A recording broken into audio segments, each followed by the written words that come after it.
তো নমস্কার বন্ধুগণ, নিয়ে চলে এলাম আজকে একটি নতুন ভিডিও।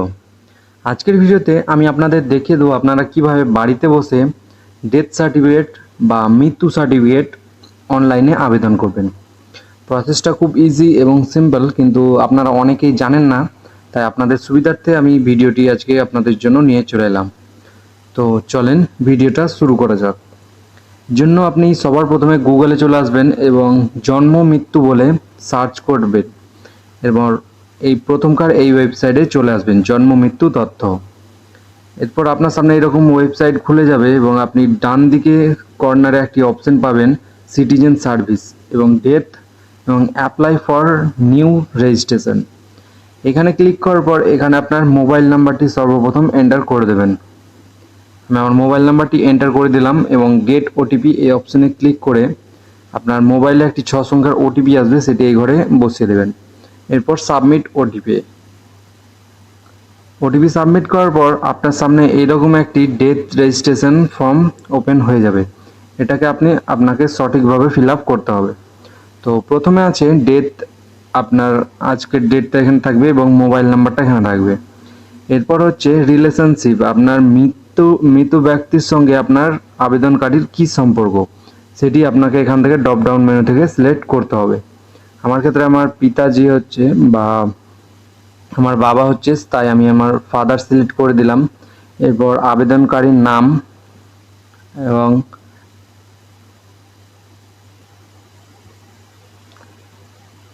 এরপর আবেদনকারীর একটি ডকুমেন্ট এখানে আপলোড করতে হবে। আমি এখানে আধার কার্ড সিলেক্ট করে নিলাম এবং আধার কার্ড নাম্বারটি এখানে এই ঘরে ভালোভাবে বসিয়ে আপলোড ফাইলে ক্লিক করে পিডিএফ ফাইলে আপনাকে 250 কেবির মধ্যে আপনার আধার কার্ডটি এখানে আপলোড করতে হবে। তো আমি এখানে আমার আধার কার্ডটি আপলোড করে এরপর আছে মৃতের তথ্য। তো আপনার যার মৃত্যু হয়েছে তার এখানে তথ্য দিতে হবে। তো সর্বপ্রথমে ডেট অফ ডেথ, কবে মারা গিয়েছে সেই ডেটটা এখানে বসাতে হবে। এরপর জেন্ডারটা সিলেক্ট করে নেবেন। এরপর এজটা সিলেক্ট করে নেবেন যে মৃত্যুর সময় এনার বয়স কত ছিল। আমি ইয়ারটা সিলেক্ট করে নিলাম এবং বয়সটা বসিয়ে দিলাম। আমি এখানে আমার 50 বছর বয়স করে দিলাম। এরপর ফার্স্ট নেম বসিয়ে দেবেন মৃতের বা যে মারা গেছে, এরপর মিডল নেম, এরপর লাস্ট নেম। এরপর মৃত ব্যক্তির একটি আইডি কার্ড এখানে আপনাকে সিলেক্ট করতে হবে, আধার কার্ড, ভোটার কার্ড অথবা রেশন কার্ড। আমি এখানে আধার কার্ডটা সিলেক্ট করে নিচ্ছি এবং আধার কার্ড নাম্বারটি এই ঘরে আপনাকে সঠিকভাবে বসিয়ে দিতে হবে। এরপর 250 কেবির মধ্যে আপনাকে পিডিএফ ফাইলে ওর আধার কার্ডটি এখানে আপলোড করতে হবে। এরপর আছে ডেট, প্লেস অফ ডেথ, মৃত্যুর যেখানে হয়েছে সেখানকার ঠিকানা। মৃত্যু কি এখানে হসপিটালে হয়েছে বা বাড়িতে হয়েছে বা অন্য কোনো জায়গায়, সেটা এখানে থেকে আপনাকে সিলেক্ট করে নিতে হবে। আমার ক্ষেত্রে বাড়িতেই হয়েছে, তাই আমি হোম সিলেক্ট করে নিলাম। এরপর এখানকার স্টেটটা সিলেক্ট করে নিতে হবে। আপনি যদি এখানে হসপিটাল সিলেক্ট করেন সেক্ষেত্রে আপনাকে হসপিটালের অ্যাড্রেসটি লিখতে হবে। তো আমি হোম সিলেক্ট করে হোম স্টেটটি সিলেক্ট করে নিলাম। এরপর ডিস্ট্রিক্ট, এরপর এখানে আমার ব্লকটা চুজ করে নিলাম। এরপর আমি এখানে ড্রপ ডাউন মেনু থেকে ব্লকটা এখানে ড্রপ ডাউন মেনু থেকে সিলেক্ট করার পর গ্রাম পঞ্চায়েত সিলেক্ট করার পর এখানে আমার গ্রামের নামটিও সিলেক্ট করে নিলাম এবং পিনকোড এখানে বসিয়ে দিলাম। পিনকোড বসানো হয়ে গেলে এখানে অ্যাড্রেস লাইন 1-এ আপনার পুরো অ্যাড্রেসটা এখানে লিখে দেবেন আরেকবার। তো অ্যাড্রেস লেখা হয়ে গেলে এরপর আছে মাদার ডিটেলস বা মায়ের ডিটেলস। তো এখানে ফার্স্ট নেম বসিয়ে দেবেন মায়ের এবং মিডল নেম এবং লাস্ট নেম, এবং মায়ের মোবাইল নাম্বার থাকলে মোবাইল নাম্বারটি এই ঘরে বসিয়ে দেবেন। এরপর এখানে আপনাকে আপনার মায়ের মানে যে মৃত ব্যক্তির মায়ের একটি ডকুমেন্ট আপলোড করতে হবে। আপনি আধার, ভোটার, রেশন যে কোনো একটি ডকুমেন্ট সিলেক্ট করে সেই ডকুমেন্ট নাম্বারটি এই ঘরে বসিয়ে দেবেন এবং চুজ ফাইল অপশানে ক্লিক করে 250 কেবির মধ্যে এটি আপলোড করে দেবেন। যদি আপনার মায়ের কোনো ডিটেলস না থাকে সেক্ষেত্রে আপনি এটি না বসাতেও পারেন। এরপর সেম এইভাবে ফাদার নেম বসিয়ে দেবেন, ফাদার ডিটেলসগুলো। ফাদার এবং মাদার এগুলো কম্পালসারি না, আপনি দিলে দিতে পারেন, না দিলেও কোনো ব্যাপার নাই। সেম এইভাবে একটি ডকুমেন্ট চুজ করবেন, ডকুমেন্টের নাম্বারটি এই ঘরে বসিয়ে চুজ ফাইল ক্লিক করে 250 কেবির মধ্যে এটিও আপলোড করে দেবেন। এরপর আছে স্পাউস ডিটেলস, বা যদি মৃত ব্যক্তি বিবাহিত হয় সেক্ষেত্রে স্বামী অথবা স্ত্রীর ডিটেলস এখানে দিতে হবে। মৃত ব্যক্তি যদি বিয়ে না হয়ে থাকে তাহলে সেক্ষেত্রে আপনাকে এই ঘরটি ফিল আপ করতে হবে না। যদি বিবাহ হয়ে থাকে সেক্ষেত্রে এই ঘরটি ফিল আপ করবেন। First name, middle name, last name, পর ইমেল আইডি থাকলে ইমেল আইডি, মোবাইল নাম্বার থাকলে মোবাইল নাম্বার। এরপর একটি ডকুমেন্ট চুজ করবেন এবং সেটির নাম্বার এই ঘরে বসিয়ে চুজ ফাইল অপশনে ক্লিক করে সেটি 250 কেবির মধ্যে আপলোড করে দেবেন।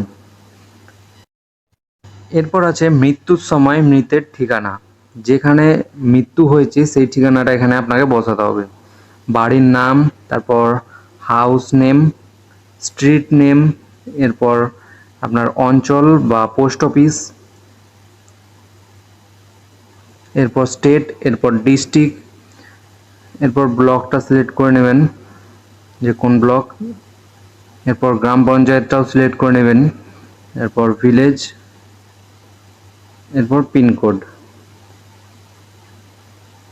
এরপর মৃতের স্থায়ী ঠিকানাটা এখানে সিলেক্ট করতে হবে।